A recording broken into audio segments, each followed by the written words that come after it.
Bon, décortiquons tout ça. C'est un paradoxe assez frappant quand on y pense. Une menace globale d'une ampleur vraiment inédite est annoncée, et pourtant la probabilité d'en mourir a chuté de 97% en l'espace d'un siècle. Ouais, c'est un chiffre qui fait s'arrêter net. Totalement. C'est exactement cette contradiction qui est au cœur de notre exploration approfondie d'aujourd'hui. Pour bien comprendre, il faut qu'on remonte le temps, disons, à mai 2006. Ah, la fameuse année de la prise de conscience mondiale. Voilà. À l'époque, un documentaire sort en salle et, du jour au lendemain, transforme une préoccupation scientifique un peu de niche en une véritable crise mondiale qui fait la une de tous les médias. C'est vrai que l'impact culturel a été massif. L'idée d'une menace imminente, existentielle même, a commencé à dicter les agendas politiques internationaux. Des prédictions très très sombres ont été faites sur l'avenir à court terme de la planète. Et ces prédictions, elles ont façonné les 2 décennies qui ont suivi. Absolument. Elles ont résonné dans toutes les sphères du pouvoir, elles ont inspiré des politiques publiques massives, des investissements colossaux. C'était un véritable tournant narratif pour toute une génération de décideurs. Sauf que 20 ans plus tard, nous sommes en 2026 et il est temps de faire les comptes. Aujourd'hui, on se penche sur un article hyper détaillé paru en mars de cette année dans le National Review. Il est signé Björn Lomborg et s'intitule Al Gore's False Prophecy, donc la fausse prophétie d'Al Gore. Un titre qui annonce la couleur. C'est le moins qu'on puisse dire. L'auteur utilise les données statistiques et économiques accumulées sur ces 20 dernières années pour vérifier si en fait les prédictions apocalyptiques de l'époque ont réellement passé le test du temps. Mais juste avant d'entrer dans le vif du sujet, il y a une précision de taille à apporter. Oui, c'est indispensable pour la clarté de notre analyse. Il faut préciser le contexte de cette source. Nous examinons un texte publié dans un magazine historiquement ancré à droite, qui formule une critique très directe envers une figure politique historiquement classée à gauche. Exactement. Et le but de notre discussion n'est absolument pas de prendre un parti politique, hein, ni de valider l'idéologie d'un camp ou de l'autre. Pas du tout. Notre mission est d'être des observateurs neutres. On va simplement décortiquer de manière purement objective les données chiffrées, les mécanismes économiques et les solutions que l'auteur avance. C'est dit, l'idée est vraiment de comprendre la mécanique de cet argumentaire à contre-courant. Et le point de départ de l'auteur, c'est de confronter ce récit de 2006, l'idée d'un monde submergé par les inondations et balayé par les tempêtes, à la réalité des chiffres actuels. Et le premier chiffre qu'il avance, il fait l'effet d'une douche froide pour le discours alarmiste. Racontez-nous. Ce qui est fascinant ici, c'est la courbe de la mortalité liée aux catastrophes climatiques. L'auteur s'appuie sur des bases de données internationales pour montrer qu'au cours du siècle dernier, la population mondiale a quadruplé. Donc, logiquement, on devrait avoir beaucoup plus de victimes si les tempêtes frappent des zones plus peuplées. C'est ça la logique mathématique. Or, c'est l'inverse absolu qui s'est produit. Dans les années 1920, les catastrophes naturelles tuaient en moyenne près d'un demi-million de personnes par an. Un demi-million, c'est énorme. Oui, et aujourd'hui, ce chiffre a plongé sous la barre des 10 000 morts annuelles. C'est cette fameuse baisse vertigineuse de plus de 97%. Attendez, je dois vous arrêter sur ce chiffre. Une baisse de 97% des décès, alors qu'on a l'impression, quand on regarde les infos, que chaque été apporte son lot de tragédies sans précédent. Je sais, le contraste avec l'actualité est saisissant. Est-ce que l'auteur sous-entend que les tempêtes ou les inondations ont miraculeusement disparu? Pas du tout. Et c'est là qu'il faut bien comprendre le mécanisme derrière la statistique. L'auteur ne dit pas que la météo est devenue plus clémente ou que le danger n'existe plus. Donc le danger est toujours là. Totalement. La clé, c'est l'adaptation humaine. Si les décès ont chuté, c'est parce que les sociétés se sont développées économiquement. Aujourd'hui, on a des satellites qui préviennent des jours à l'avance de l'arrivée d'un cyclone. On n'est plus pris par surprise en fait. Exactement. Et puis, on construit des infrastructures en béton armé plutôt qu'en matériaux fragiles. On a des systèmes d'évacuation d'urgence. En bref, la vulnérabilité humaine a radicalement diminué grâce à la technologie. C'est un peu comme un médecin qui diagnostiquerait une maladie foudroyante à un patient. Et 20 ans plus tard, le patient est non seulement toujours en vie, mais il s'est musclé et vient de courir un marathon. Voilà, c'est exactement ça. Le virus ou la tempête est toujours là, mais le système immunitaire de la société est devenu infiniment plus fort. C'est une excellente analogie. D'ailleurs, l'article s'attaque aussi à certaines images d'Épinal de l'époque. On se souvient tous de l'ours polaire, tu sais, devenu le symbole ultime de cette crise. L'ours sur son minuscule bout de glace à la dérive. Oui, cette image a fait le tour du monde. Les prédictions annonçaient un effondrement imminent de l'espèce. Et pourtant, les données brossent un tableau bien différent aujourd'hui. L'auteur cite le groupe de spécialistes de l'ours polaire, et dans les années 60, on estimait la population à environ 12 000 individus. D'accord. Et aujourd'hui? Aujourd'hui, les estimations dépassent les 26 000. Attends, la population a plus que doublé. Mais comment on explique ça alors que la banquise fond réellement? L'auteur explique que la modélisation de 2006 souffrait d'un angle mort majeur. La véritable menace qui décimait les ours n'était pas un simple changement de température. C'était quoi alors? C'était la chasse incontrôlée. À partir du moment où des quotas stricts et des accords de conservation internationaux ont été mis en place, la population a naturellement rebondi. Ah, je vois. L'article ne nie pas que la fonte des glaces est un vrai défi. Non, pas du tout. Mais il démontre que le récit d'une extinction immédiate ignorait totalement la cause principale de leur déclin passé. Il y a une dynamique un peu similaire avec les ouragans dans l'article, non? Après le passage de Katrina en 2005, la prédiction officielle, c'était une multiplication constante de ces monstres météorologiques. Il y avait même l'affiche du film d'Al Gore montrant un ouragan sortant d'une cheminée d'usine. L'anticipation d'une destruction exponentielle était totale. Et que disent les données depuis 2005? Eh bien, l'auteur note qu'après Katrina, les États-Unis ont connu une période stupéfiante de 11 années consécutives sans qu'aucun ouragan majeur ne touche Terre. 11 ans, oh là, c'est fou. C'est du jamais vu dans les annales météorologiques américaines. Et au niveau global, les données satellitaires depuis 1980 montrent même une légère tendance à la baisse de la fréquence des ouragans. Bon, c'est ici que ça devient vraiment intéressant. Parce que, ok, je comprends l'argument de l'adaptation pour les ouragans ou les inondations, on évacue, on construit des digues, Ouais. mais il y a un phénomène qui semble résister à cette logique et qui envahit nos écrans chaque été, les méga feux de forêt. Les ciels orange au-dessus de New York ou de Montréal, ça donne vraiment l'impression que la planète s'embrase. C'est vrai, les images sont frappantes. Du coup, comment l'article concilie cette impression de fin du monde avec l'idée d'une situation sous contrôle? C'est sans doute la partie la plus contre-intuitive de son analyse. L'auteur demande de faire un pas en arrière et de regarder au-delà de l'Amérique du Nord. Lorsqu'on analyse les données de la NASA sur l'ensemble du globe, la surface totale brûlée a en réalité diminué de 25% depuis 2001. Une diminution, pas une augmentation, avec toutes ces forêts qui partent en fumée au Canada et en Californie. Une diminution claire et nette au niveau mondial.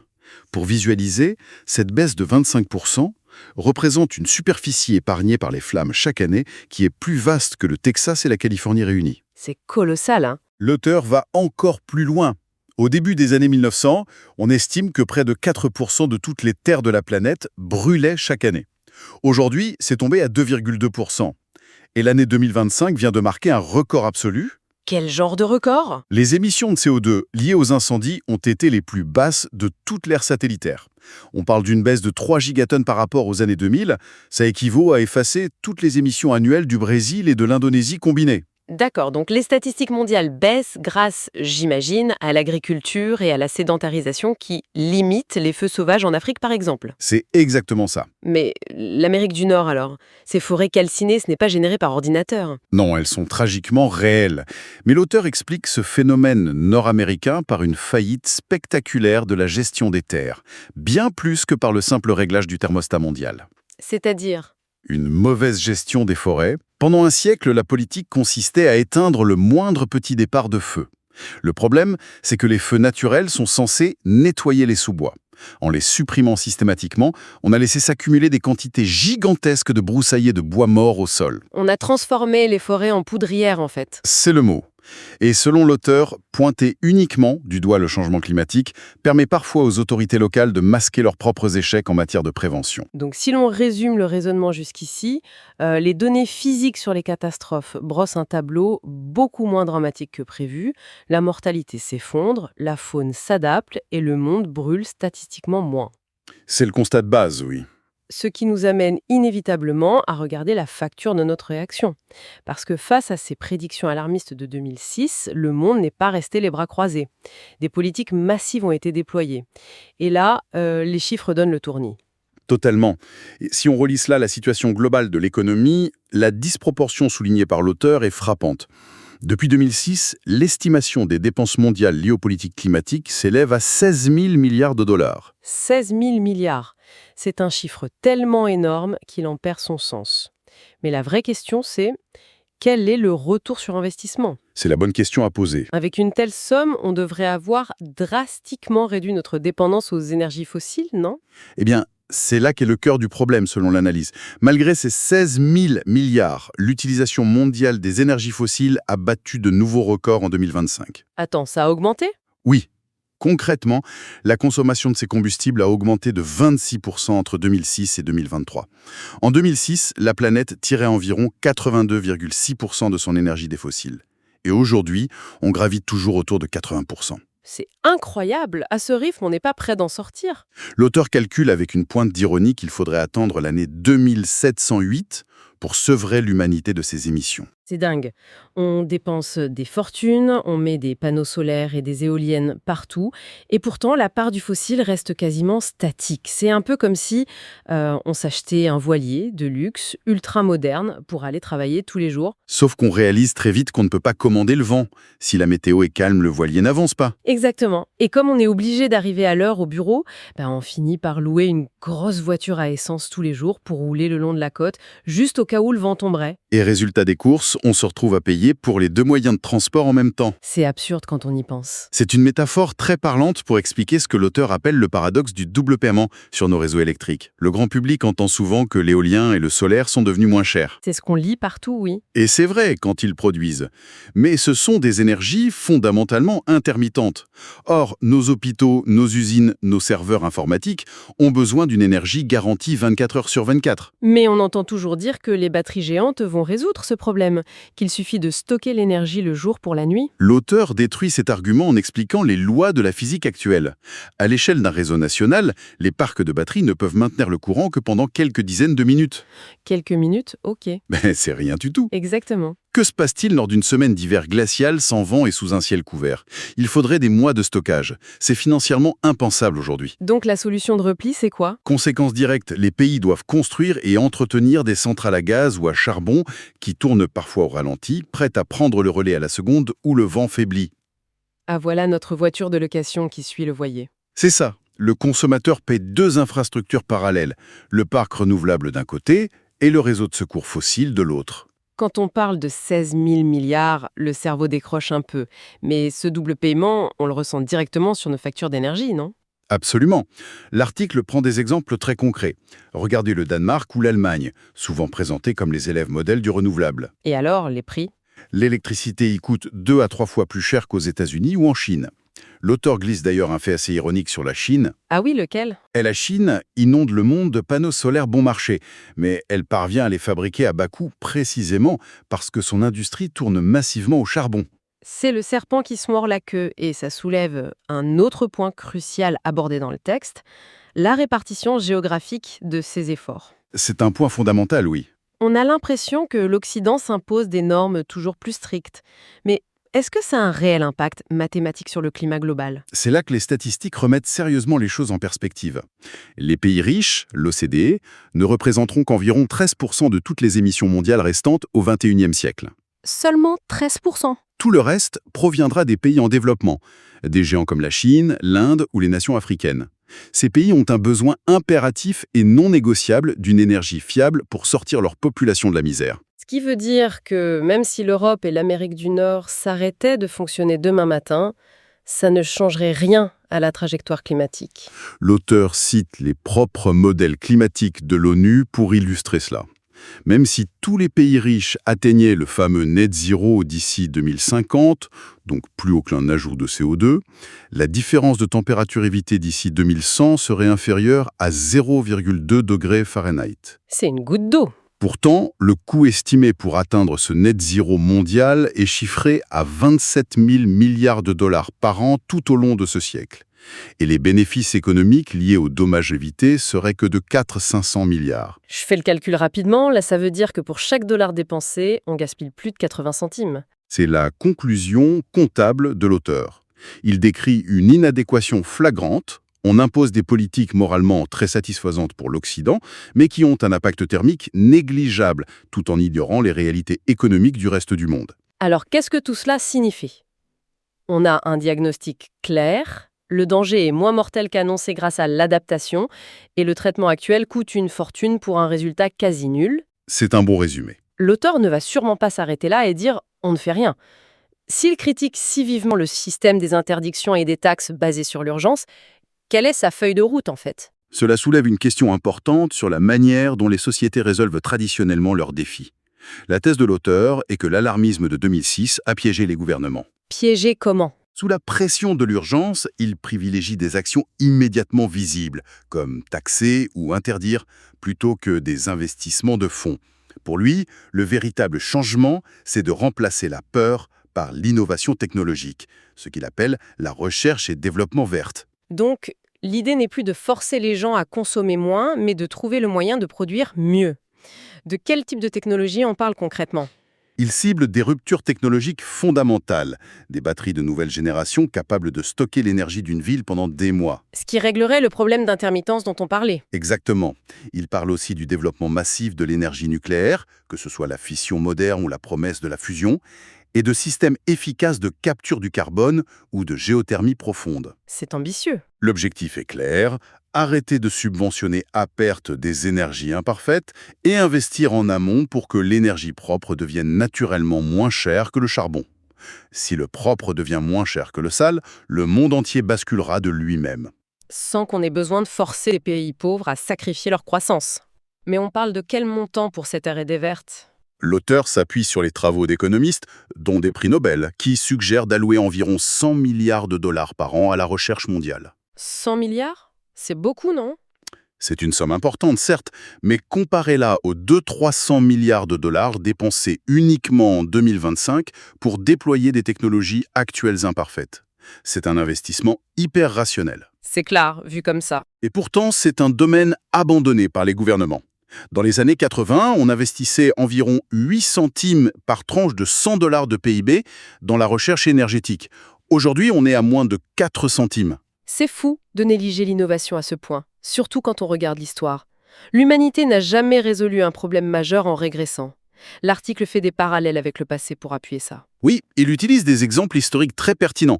Prenez la pollution de l'air causée par les voitures dans les années 70. La solution n'a pas été d'interdire purement et simplement la voiture. Non, des ingénieurs ont inventé le pot catalytique. Voilà. Il donne aussi l'exemple de la révolution verte, face aux craintes de famine mondiale massive.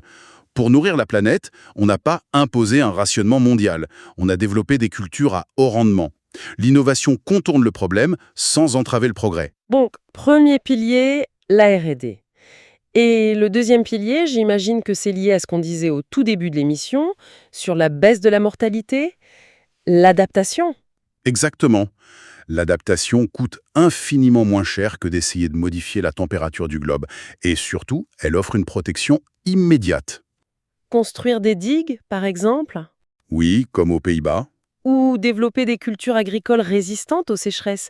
Il cite l'exemple fascinant du Bangladesh. Dans les années 70, un cyclone y tuait des centaines de milliers de personnes. Et aujourd'hui, Récemment, des cyclones de même intensité n'ont fait que quelques milliers de victimes. C'est encore trop, bien sûr, mais la baisse est colossale, grâce aux abris et aux alertes par téléphone. Ce qui nous amène à la conclusion logique de tout cet argumentaire. Et c'est peut-être le point le plus important pour les pays en développement. L'auteur fait une corrélation directe entre le climat et la richesse. c'est le nœud du problème. Si un ouragan de force 4 frappe la Floride, il détruit des toitures, ça coûte des milliards, mais il y a très peu de morts. Si le même ouragan frappe Haïti, c'est une hécatombe humaine parce qu'il n'y a pas d'infrastructure. L'auteur affirme que la pauvreté est le véritable tueur immédiat de l'humanité. En imposant des politiques climatiques coûteuses aux pays pauvres, on freine leur accès à l'énergie de base. Or, sans énergie, pas de développement industriel, pas d'hôpitaux modernes. C'est la croissance économique qui crée la résilience. En voulant réduire leurs émissions pour des résultats lointains, on risque de les empêcher de se protéger contre les vraies menaces d'aujourd'hui. La malaria, la malnutrition, le manque d'eau potable. Bon, si on fait la synthèse de cette plongée dans les colonnes de la National Review, l'auteur nous livre une critique cinglante. Il avance que le récit de terreur de 2006 a poussé le monde à dépenser des milliers de milliards dans des politiques inefficaces. C'est tout à fait sa thèse. Et pendant ce temps, les données montrent que la protection de l'humanité est venue de sa capacité à s'adapter et à s'enrichir. Sa conclusion, c'est d'abandonner l'approche punitive pour financer massivement la recherche technologique. C'est une excellente lecture de l'article. Et l'impact de ce débat n'a rien de théorique. Il concerne directement tous ceux qui s'interrogent en voyant leur facture d'électricité grimper ou qui se sentent écrasés par l'anxiété de l'actualité continue. Ça fait du bien d'avoir une autre perspective. Comprendre qu'il existe d'autres grilles de lecture fondées sur des données macroéconomiques, ça permet de prendre du recul dans un monde où l'information est toujours dans l'urgence absolue. Et justement, pour refermer ce dossier, la thèse de cet article pousse à une réflexion qui dépasse la simple économie. L'histoire nous montre que l'humanité est incroyablement douée pour innover lorsqu'elle fait appel à son génie créatif. C'est sa plus grande force. On peut légitimement se demander quel serait l'impact sur nos sociétés si l'on décidait de remplacer la paralysie de l'éco-anxiété par un véritable optimisme de l'ingénierie. Et si au final, le plus grand défi du XXIe siècle n'était pas seulement de trouver comment refroidir le climat, mais surtout de raviver la flamme de l'ambition scientifique et de l'audace technologique. Une question à méditer pour tous ceux qui nous écoutent.